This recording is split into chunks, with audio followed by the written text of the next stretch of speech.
Pues vamos a iniciar el día de hoy con la predicación. Acompáñenme a Marcos, seguimos, vamos a terminar los últimos versículos de Marcos 1:40 y vamos a terminar el capítulo. Dios Padre, te alabamos, te bendecimos, te damos las gracias, Señor, en esta mañana por la oportunidad que nos das de estar en tu presencia, en este espacio público, de manera libre, Señor, para poder estudiar tu palabra. Te pedimos, Señor, que tú nos des entendimiento, que abras nuestra comprensión, que nuestro corazón esté perceptivo a escuchar tu palabra y dispuesto a ponerla por obra. Señor, te agradecemos por este tiempo y nos ponemos en tus manos. En el nombre de Cristo Jesús y por tu Espíritu Santo. Amén. Allí en esta sección que va del versículo 40 al 45, Marcos se salta muchas cosas que hay en otros evangelios, porque aquí nos presenta un resumen y no nos ubica exactamente en una línea cronológica. Recordemos que el versículo 39 cerró esa sección diciendo que fue predicando en las sinagogas de los judíos en Galilea y expulsando demonios. Les comentaba que la mayoría de comentaristas es de la opinión de que se llevó varios meses en ese versículo, ¿no? Está ahí condensado. Entonces, posteriormente es lo que encontramos aquí, este relato sobre el leproso. Y dice que llegó hacia él un leproso clamando y arrodillándose le suplicó: si deseas, puedes limpiarme. Si tú lo deseas, puedes limpiarme. Ahora, han escuchado ustedes qué es la lepra y quizá hemos visto pues algunas imágenes, ¿no? Pero también en aquella cultura se le denominaba lepra a diferentes afecciones del cuerpo. No solamente era la lepra como tal, que tenemos la idea, por ejemplo, en las películas de Ben-Hur, ¿no? Su hermana que tiene lepra y es curada, esta enfermedad bastante fuerte que hace que la piel se caiga de la persona. Bueno, ahí en ese tiempo se le denominaba lepra a diferentes tipos de afecciones de la piel, entre ellos, por ejemplo, la sarna, la tiña, interesante, yo no lo había considerado, pero era considerado en ese tiempo como lepra, erupciones, ronchitas, sarpullidos, todo eso estaba dentro de lo que cabría designar como lepra. Y esto tenía una connotación cultural, no solamente era la enfermedad, recordemos que en aquella época se vinculaba la enfermedad con la condición espiritual, es decir, si se había pecado, entonces se tenía una enfermedad, era la manera en la que se asociaba generalmente. Si estás enfermo es porque has pecado, si has pecado estarás enfermo, era esa la vinculación que se tenía. Y además se tenía una perspectiva de pureza e impureza, que es algo que hemos estado viendo en esta introducción del capítulo 1 de Marcos, donde toda la perspectiva de la vida se distinguía en esas dos cuestiones: qué es puro, qué es impuro, qué es kosher, qué no lo es. Incluso en la actualidad todavía algunos judíos observantes siguen considerando ciertos productos kosher para poderlos utilizar. Y si no son kosher, entonces ni tocarlos siquiera. En aquella época esa perspectiva de lo puro y lo impuro era todavía más exacerbada, porque significaba que no podían vivir en comunidad siendo impuros. Por eso a estas personas se les excluía. Se les excluía. Si era una enfermedad momentánea, pues estaban fuera del campamento el tiempo que fuera necesario hasta que se recuperara. Pero si tenían una lepra crónica, prácticamente estaban excluidos por completo del pueblo. Y esto es bien impresionante, porque no solamente era, bueno, si me enfermo, por ejemplo, no poder ver a mi familia o verlos desde lejitos por allá, ¿no? Sino implicaba no ser parte del pueblo de Dios. El pacto quedaba fracturado con esas personas que estaban fuera del pueblo. Entonces era una condición no solamente física, sino también anímica y psicológica, de no ser parte de o no poder ser parte de esa comunidad. Ahí en Levítico 13, 45 al 46, de hecho los capítulos 13 y 14 de Levítico hablan exclusivamente de qué hacer en casos de lepra, cómo evaluarlos, cómo tratarlos y cómo debía de ser el proceso de evaluación. Dice que en el versículo 45 y 46 de Levítico 13, que el leproso en quien hubiera llaga llevará vestidos rasgados, su cabeza descubierta y embozado, es decir, cubierta la boca, pregonará: inmundo, inmundo, todo el tiempo que la llaga estuviera en él, será inmundo, estará impuro y habitará solo, fuera del campamento será su morada. Esa era la condición de aquellas personas que estaban enfermas de lepra. Tenían que ser excluidas del campamento. Entonces se tenía esta cuestión de exclusión, una exclusión social y una exclusión cultural, porque estos leprosos tampoco podían entrar, por ejemplo, a las sinagogas. De hecho, aun cuando podían escuchar la enseñanza de los rabinos, tenían que permanecer fuera, tenían que permanecer en una parte separados, y todos tenían que enterarse de que estaban enfermos, de que tenían una enfermedad contagiosa. Y no solamente era la cuestión de contagio físico por enfermedad, sino que se asociaba esa enfermedad o esa condición espiritual como una contaminación. Por eso incluso si un leproso, una persona con lepra, tocaba un objeto, ese objeto se contaminaba y era considerado un objeto leproso. Y los sacerdotes tenían que hacer todo un ritual para purificar ese objeto, para purificar el asiento donde se sentaba la persona, para purificar incluso su casa una vez que haya pasado por la enfermedad. Todo era contaminado. Entonces, esa situación era algo que afectaba a la comunidad en general. Por eso debía de ser excluido de la comunidad. Eran considerados como proscritos, gente que había sido expulsada de su territorio, de su hogar. Y era una enfermedad. Ahora, cuando nosotros consideramos qué concepto tenemos de pecado, ¿qué idea tenemos al respecto? En aquella época, la perspectiva de pecado estaba relacionada directamente con la salud de la persona. El pecado afectaba todo el ser de la persona.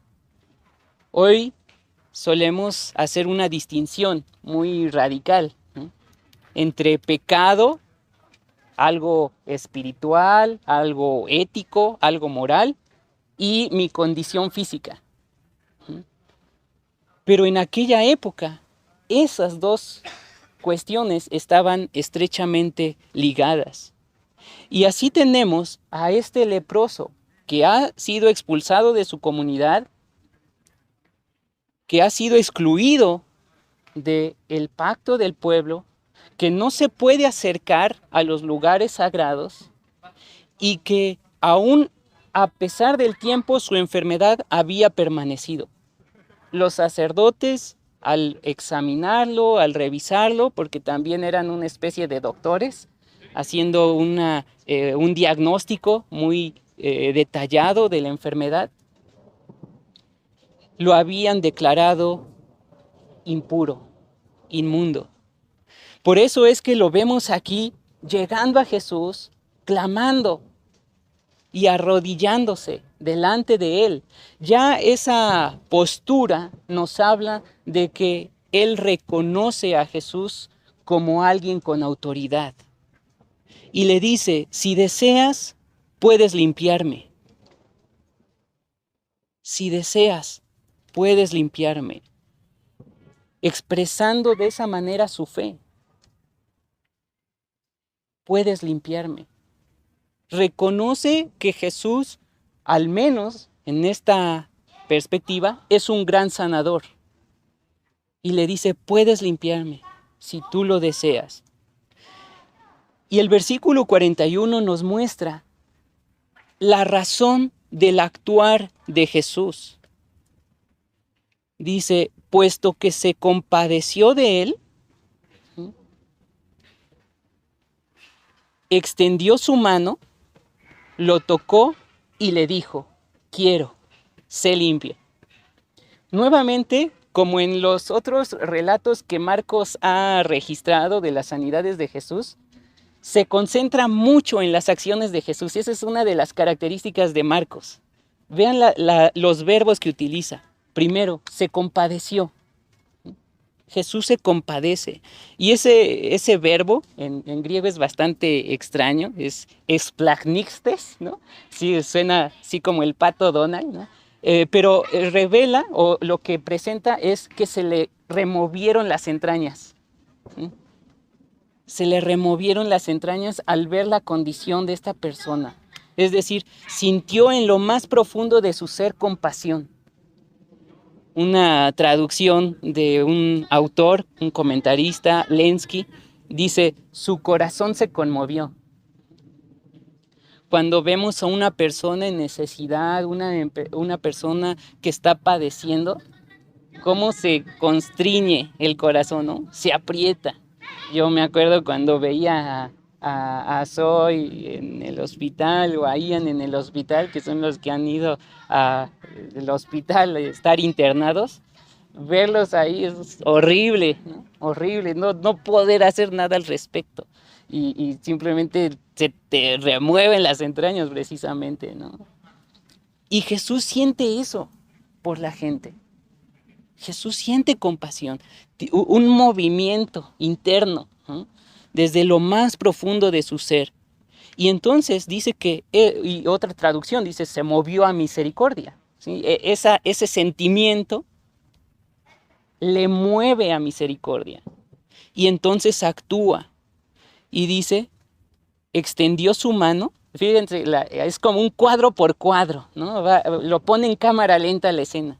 Extendió su mano, lo tocó y le dijo, quiero, sé limpio. Jesús toca a un leproso que era considerado impuro y que era considerado contaminante. Jesús no hace caso a esas cuestiones legalistas.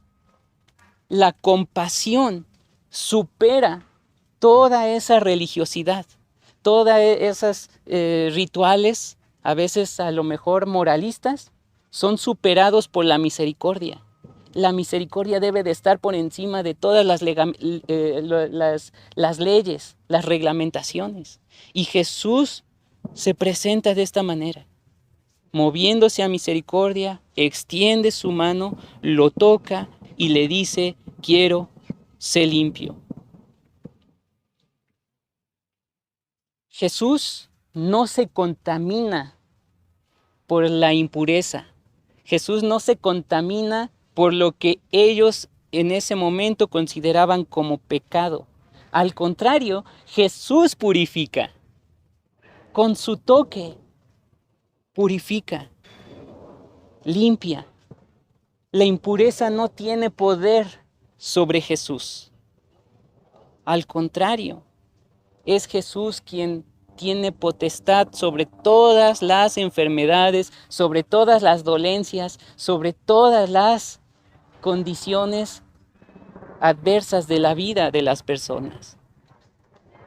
Jesús toca y supera el sistema de pureza e impureza. y eso es debido a su misericordia. Jesús le dice, quiero, sé limpio. Quiero. La sanidad surge de su deseo. Y ese verbo, celo, también se puede traducir como lo deseo. Una intensificación del querer, ¿no? Lo deseo. Sé limpio. Su palabra sana. La palabra de Jesús sana. La palabra de Jesús purifica. La palabra de Jesús convierte la vida de las personas. Porque esta persona, este leproso, no solamente dejó de padecer enfermedad, sino que ahora podía ser reintegrado a la sociedad. Toda su vida es restaurada por la palabra de Jesús. Pero el versículo 43 nos presenta una fracción, un comentario acerca de Jesús muy extraño y muy controvertido. Hay diferentes interpretaciones al respecto. Dice el texto que le advirtió, o se puede traducir como lo reprendió, e inmediatamente lo despidió. ¿Sí? Lo sacó de ahí de donde estaban, ¿sí? Y ese término puede traducirse, les decía, como lo reprendió. Significa estar furioso y reñir a una persona estando furioso. Contrasta mucho con lo que ha mostrado previamente, ¿no? Es movido a misericordia, extiende su mano, lo toca, le dice, quiero, sé limpio, y entonces se enoja con él, ¿no? Es muy, muy complicado este versículo. Algunas interpretaciones. Una es que se molestó porque quizá consideró que el leproso dudaba de que él quisiera sanarlo. Al expresar, si quieres, puedes limpiarme, entonces quizá, dicen algunos comentaristas, Jesús se molestó de que le preguntara que si él quería. ¿Cómo no voy a querer? Si yo he venido a salvar, a sanar, sería la interpretación en ese caso. Una segunda interpretación es que ahora Jesús tenía que apartarse por contaminación, en el sentido de que todos los demás que estaban ahí observando considerarían a Jesús impuro. Y eso llevaría a Jesús a retirarse, a hacer todo el ritual de purificación y perder tiempo valioso de lo que estaba haciendo en ese momento. Pudo haberse enojado por ello, de acuerdo a algunos comentaristas.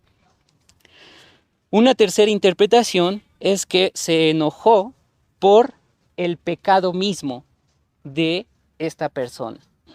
Es ok, ya te sané, como en otras ocasiones se menciona, vete y no peques más.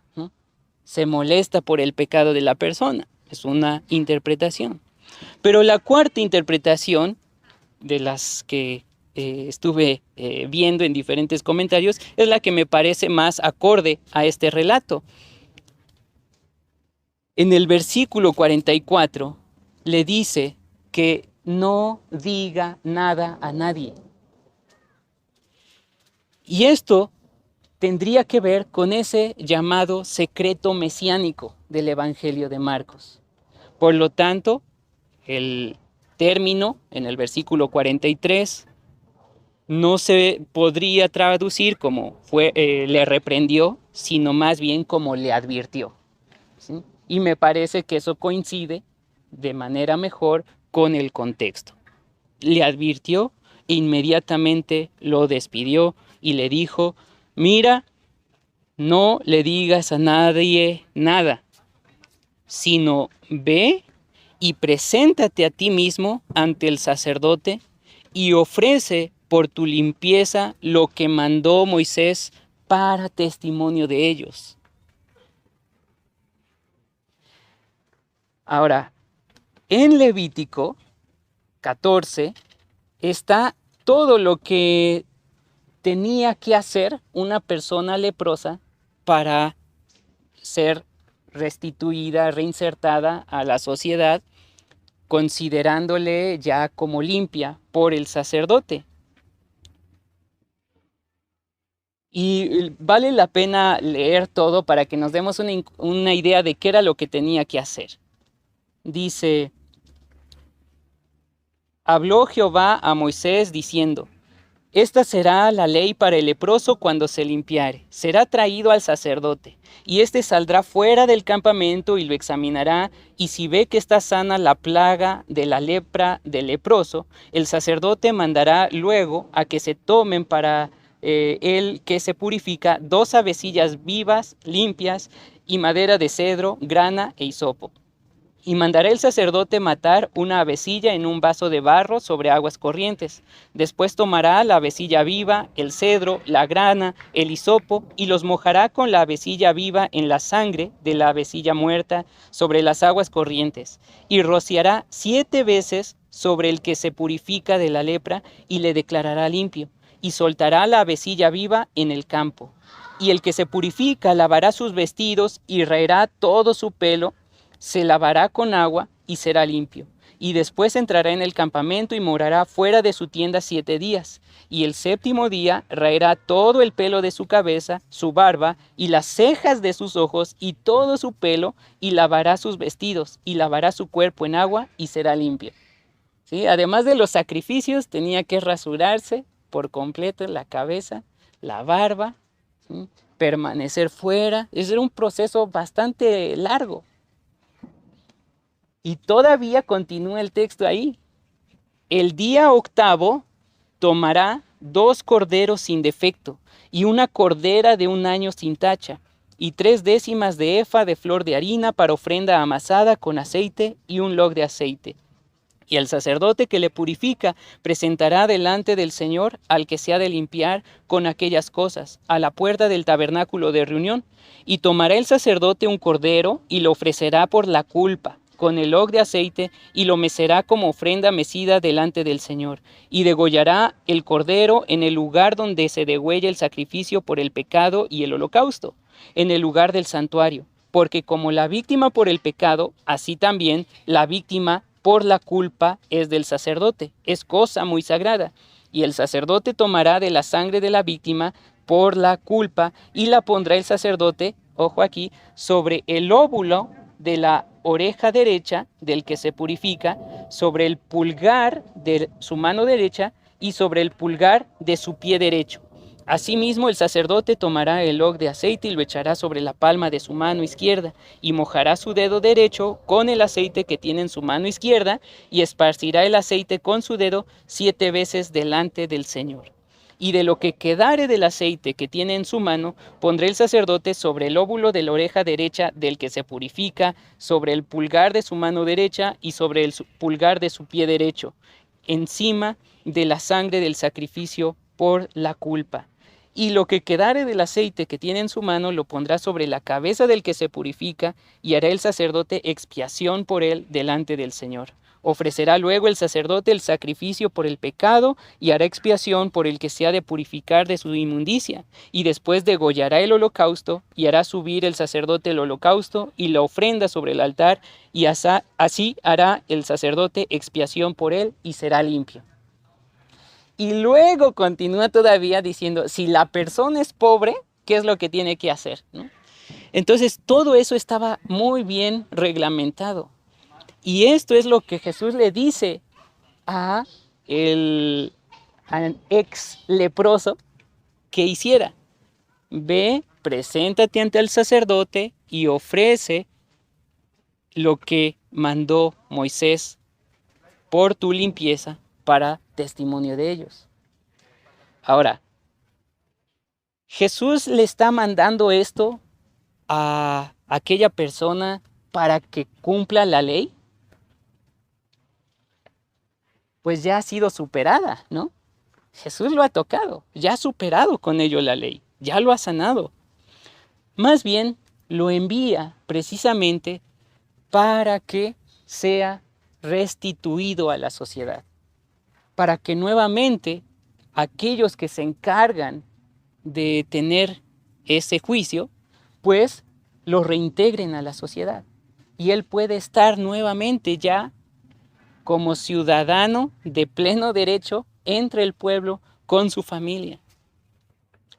Lo que Jesús le pide es precisamente también por ello, para que él esté nuevamente insertado en la sociedad. Pero también, como dice al final del versículo 44, es para testimonio de ellos, para darles testimonio. Jesús no pretende provocar las instituciones, solo porque sí. Jesús, como hemos visto, no se presenta como un revolucionario. No va a reformar a la iglesia, ¿no? A derribar todo, no. Sigue dentro de ese sistema, pero lo ha superado. E interpreta también ese sistema, esas reglamentaciones de manera distinta. No por cumplir la ley solamente por hacerlo, sino por las implicaciones que ello tienen para esta persona, que pueda ser reinsertado a la sociedad. El reinado de Jesús es pacífico. Por eso también es que le envía nuevamente. Pero, y aquí tenemos cómo termina este relato, pero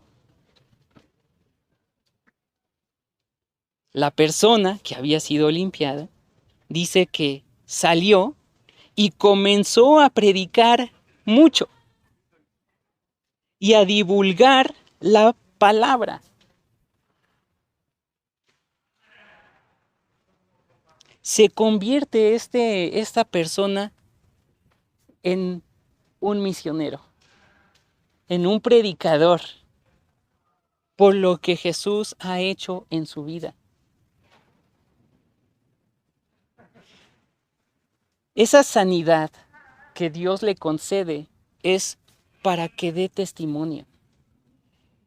No solamente ante los líderes religiosos, sino que aquí también lo que Él hace, y es la implicación o el resultado directo de la sanidad de Jesús, es predicar, anunciar que ahora está limpio, ahora está puro, que Jesús lo ha sanado. Dice que a partir de ahí Jesús ya no pudo entrar a la ciudad y se quedó en vez de ello a las afueras, en lugares solitarios. Dice, y venían a él de todas partes. Aun cuando Jesús se encontraba afuera, en los descampados, la gente iba hacia él. Este hombre que había sido leproso no vuelve a ser mencionado en el Evangelio de Marcos, sino hasta el capítulo 14, y se le menciona como Simón el leproso, admitiendo a Jesús hospedándole en su casa. Su casa que una vez fue declarada inmunda, impura, recibe al Mesías, teniendo plena comunión.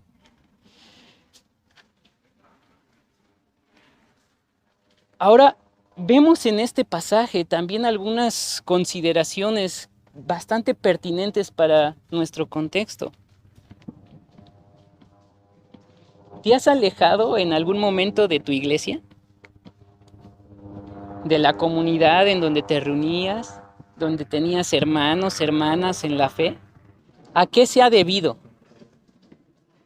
Puede ser que algunos sean líderes, pensemos pastores, misioneros incluso, u otros creyentes, te hayan excluido de la iglesia o te hayan hecho alejarte por su rigorismo moralista. Hay muchas iglesias muy cerradas en cuanto a la ética, a la moral, que cualquier cuestión lo consideran es pecado, no es kosher, es impuro. Y ponen una carga adicional sobre las personas, que como todos nosotros batallamos con diferentes situaciones. Y se les estigmatiza por su religiosidad, por su fundamentalismo. Hay muchos jóvenes que he conocido que han experimentado precisamente ese tipo de abuso espiritual. O quizá también nos hemos alejado en algún momento por el propio pecado, que distancia. El pecado tiene esa facultad, rompe relaciones, separa familias, separa a las personas. Quizás sea la culpa, el remordimiento, lo que te mantienen lejos de la comunidad. Sin embargo, y esta es la buena noticia que nos presenta Marcos, puedes venir a Jesús. Su misericordia es mayor que el religiosismo. Su compasión es más grande que tu pecado. Y Él quiere limpiarte. Él lo desea. Desea quitarte el estigma con el que te han marcado. Él desea quitar tu pecado, tu culpa, tu remordimiento. Él desea que te acerques a Él. Desea restablecer tu comunión con Él, pero también con su iglesia, con la comunidad. Junto con Jesús, aquí también queremos recibirte. Queremos formar una comunidad que arrope, una comunidad que aquellos que han sido expulsados de sus iglesias, que aquellos que les han estigmatizado, que aquellos que han padecido ese tipo de abuso, aquí puedan sentirse en comunión, sabiendo que Jesús les ama, que Jesús les perdona, que Jesús les acepta y que nosotros como comunidad, como cuerpo de Cristo, hacemos lo mismo. Así debe de ser una iglesia, así debe de ser una comunidad, y es mi deseo en ese sentido también que nosotros podamos así recibir a aquellos que han sido una vez expulsados, alejados de sus iglesias o que se han alejado por su propio pecado. Ahora bien, si Jesús ya te ha limpiado, si Jesús te ha perdonado, te ha salvado, sírvele con agradecimiento. Que tu vida sea testimonio para todos, para tu familia, para compañeros del trabajo, compañeros de escuela, vecinos, desconocidos también. Incluso para aquellos que una vez te condenaron o te juzgaron. Comparte, anuncia, proclama lo que Jesús ha hecho en tu vida. Predica su amor, su misericordia, su perdón, como este ex leproso. Oremos. Dios Padre, te alabamos, te bendecimos, te damos las gracias, Señor, en esta mañana por tu palabra. Señor, porque también podemos considerarnos nosotros como aquel leproso que se acercó a ti pidiendo sanidad. Gracias, Señor, porque tú te has movido a misericordia, porque tú has deseado en lo más profundo de tu ser venir a salvarnos, a sanarnos. Señor, que podamos vivir en agradecimiento, compartiendo con los demás lo que tú has hecho en nuestras vidas. Que podamos ser también una comunidad que acepte a aquellos que han sido lastimados por líderes religiosos, por estructuras fundamentalistas. Que podamos mostrar esa compasión que tú nos has mostrado. En el nombre de Cristo Jesús y por tu Espíritu Santo. Amén.